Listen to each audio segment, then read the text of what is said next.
Le meilleur de Franck Ferrand raconte sur Radio Classique.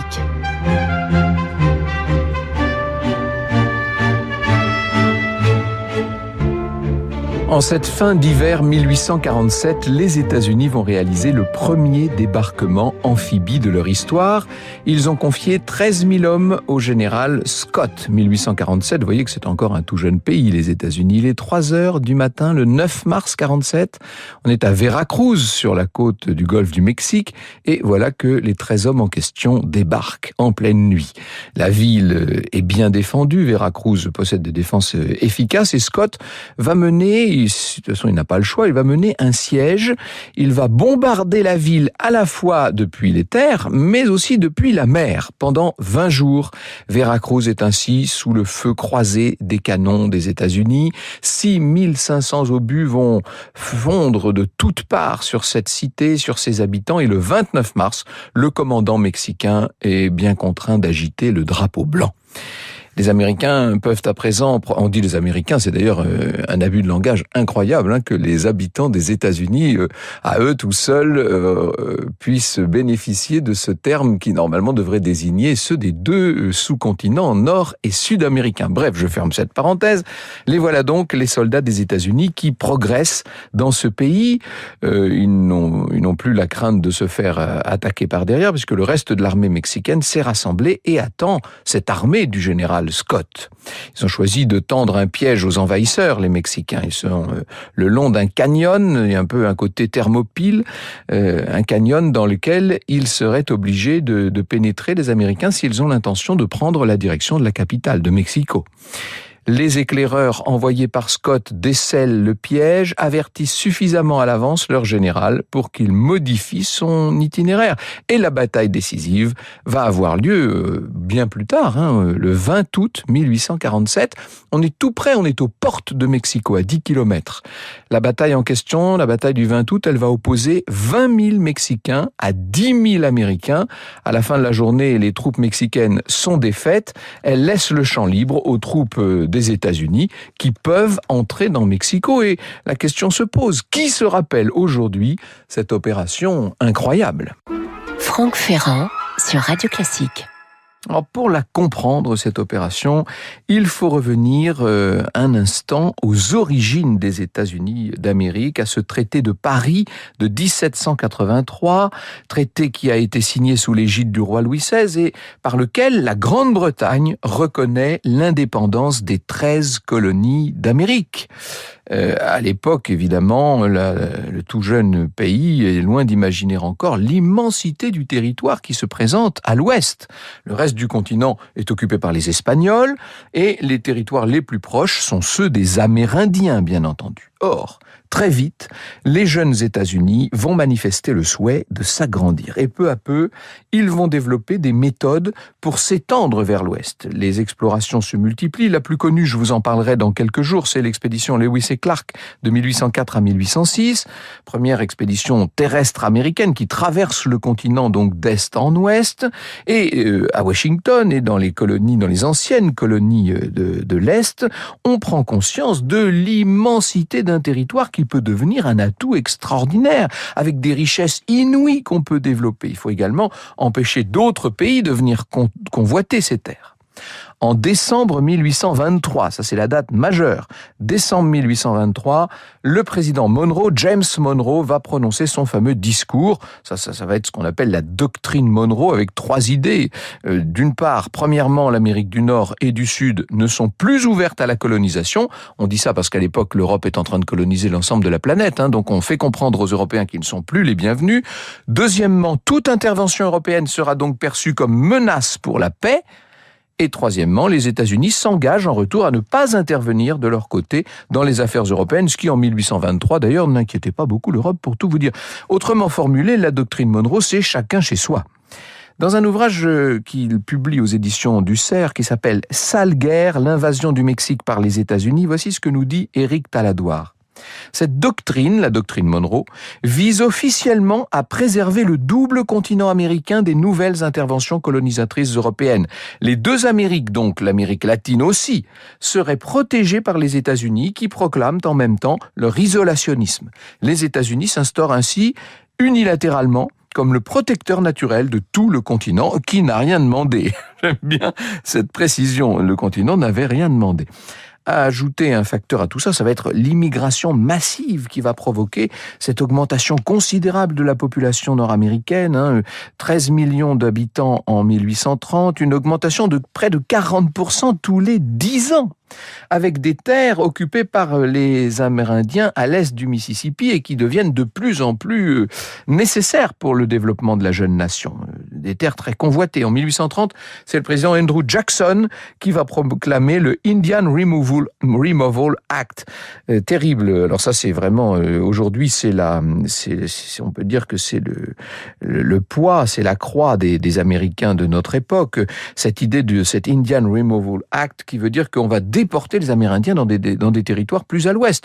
Officiellement, le président déclare que cela libérera les Indiens du pouvoir des États et leur donnera la possibilité de chercher le bonheur selon leurs vœux et leurs rudes institutions. En vérité, c'est le début de véritables massacres. Aujourd'hui, on appelle ça la piste des larmes, the Trail of Tears. On parlera de 100 000 morts, un comportement qui va évidemment annoncer la suite de notre histoire. Vous écoutez Radio Classique. Alors, ce qu'il faut vous dire, c'est que le Mexique, de son côté, est sorti victorieux de 10 années de guerre contre les Espagnols et qu'il a obtenu, ce Mexique, l'indépendance en 1821. Ce qui veut dire que l'ensemble des possessions espagnoles d'Amérique centrale est passé à ce moment-là sous la souveraineté de l'État mexicain.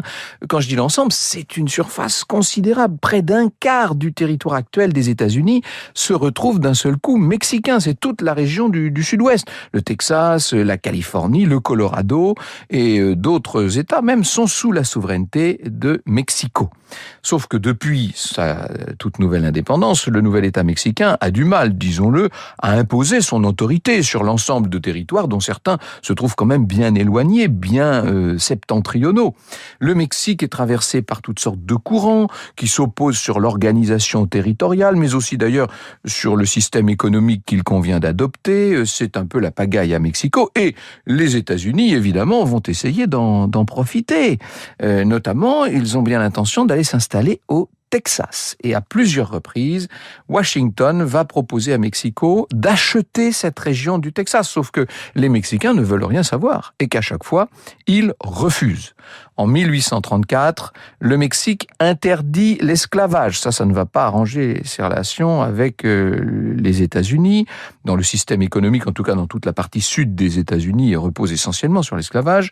L'année suivante, le Texas se rebelle, exige que l'esclavage soit maintenu et en réalité, les États-Unis vont transférer une énorme somme d'argent et beaucoup d'armes pour équiper les rebelles qui sont en train de se soulever contre le pouvoir mexicain.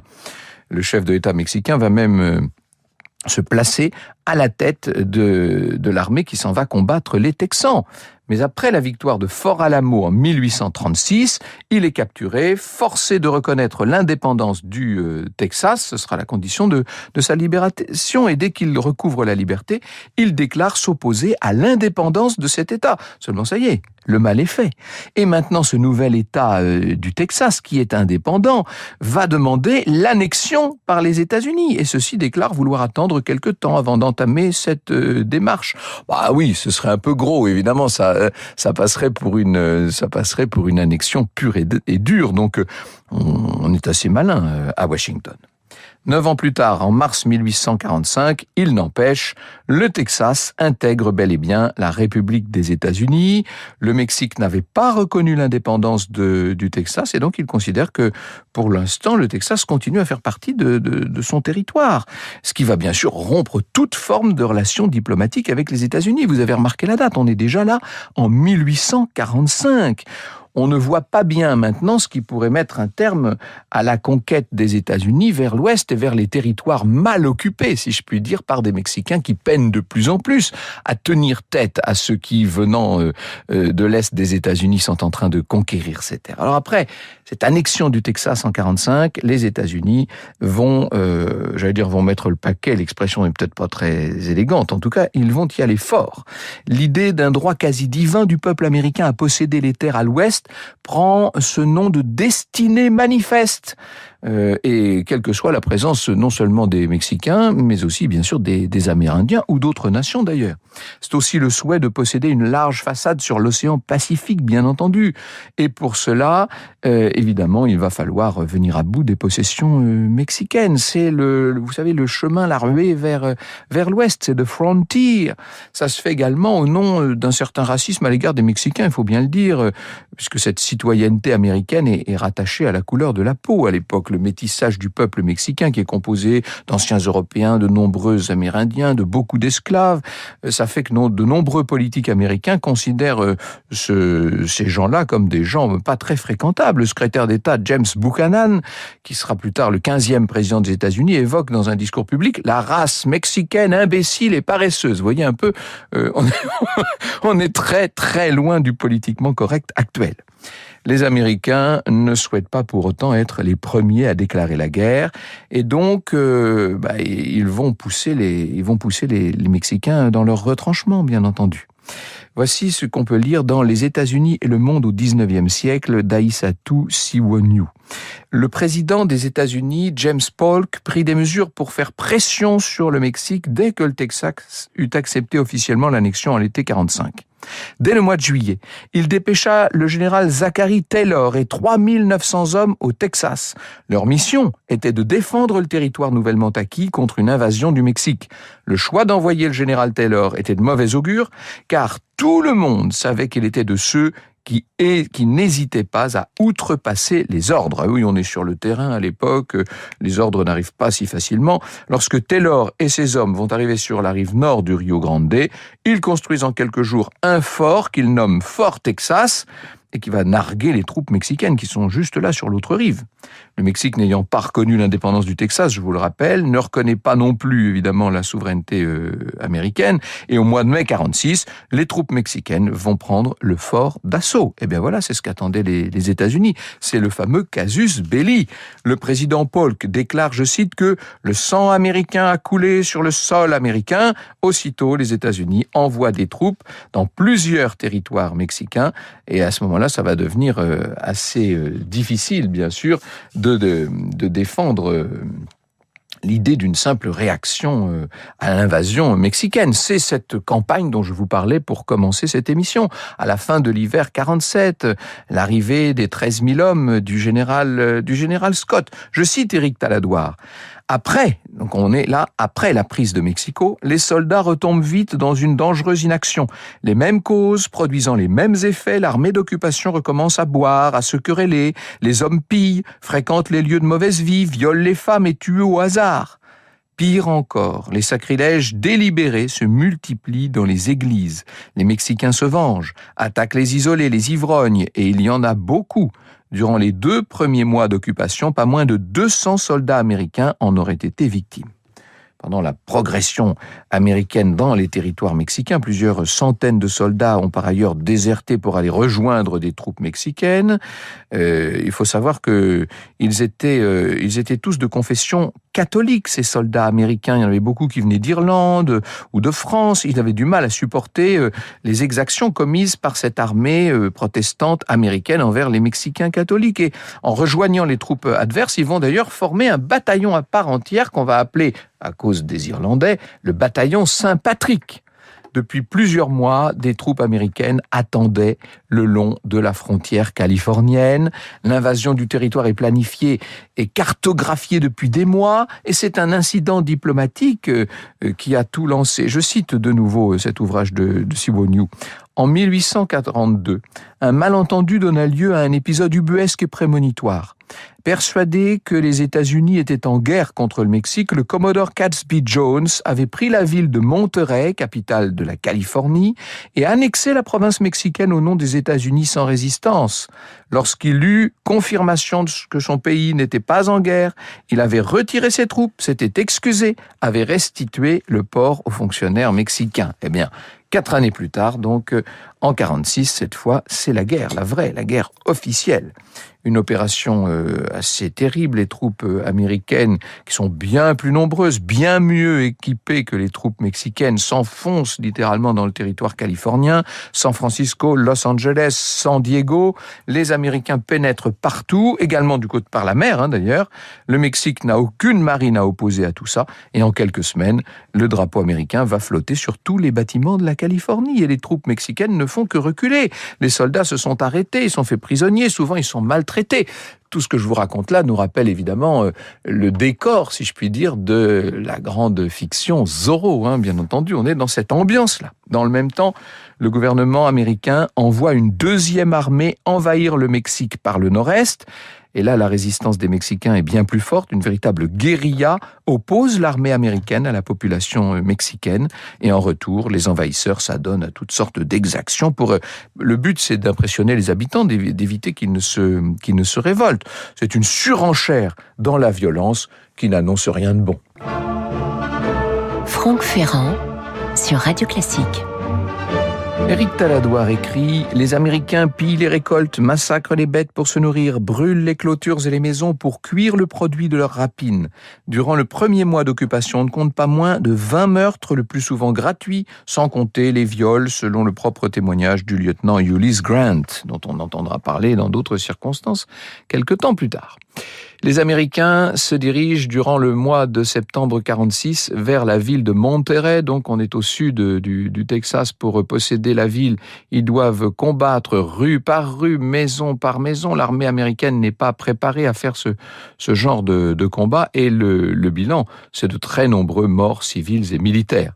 Les Mexicains se rendent au bout de 4 jours, ils signent un armistice avec les troupes américaines et à présent, le gouvernement américain va avoir un ultime objectif pour que le Mexique accepte de céder tous ses territoires envahis. Il n'y a plus de Californie mexicaine, il n'y a plus de Texas mexicain, etc. Il faut envahir la capitale bien plus au sud, il faut envahir Mexico et une grande partie de ces hommes seront pendus par les troupes américaines. L'ensemble de ces actes pousse l'armée mexicaine à capituler le 17 septembre 47 avant de mettre fin à l'aventure américaine au Mexique. Là, cette fois, les États-Unis ont obtenu tout ce qu'ils voulaient. Franck Ferrand sur Radio Classique. Et le 2 février 48, le Mexique va pouvoir signer le traité de Guadalupe Hidalgo. Le Mexique reconnaît l'annexion américaine de tous les territoires conquis. Il perd, autant dire, la moitié du territoire qui était le sien au moment de l'indépendance de 1821. Les États-Unis acquièrent environ un quart de leur territoire actuel. C'est en gros tout le sud et une grande partie du sud-ouest des États-Unis qui passe sous la souveraineté de Washington, la Californie, le Nevada, l'Utah, l'Arizona, le Colorado, le Nouveau-Mexique bien sûr et le Wyoming. Le Mexique reconnaît également l'appartenance du Texas aux États-Unis, cette fois c'est officiel, et en échange, la République nord-américaine va donner 15 millions de dollars pour l'achat de ces territoires. Entre parenthèses, 10 ans avant le conflit, les États-Unis avaient proposé 30 millions de dollars, mais vous voyez, en fait la guerre a coûté cher aux Mexicains, si je puis dire, et à tous les points de vue. Rien ne pourrait désormais arrêter cette dynamique de la conquête de l'Ouest dans laquelle s'étaient engagés les jeunes États-Unis, nous dit Jean-Baptiste Galen qui a préparé cette émission d'aujourd'hui. Les combats, leur violence teintée d'un profond racisme laissent un goût amer aux Mexicains.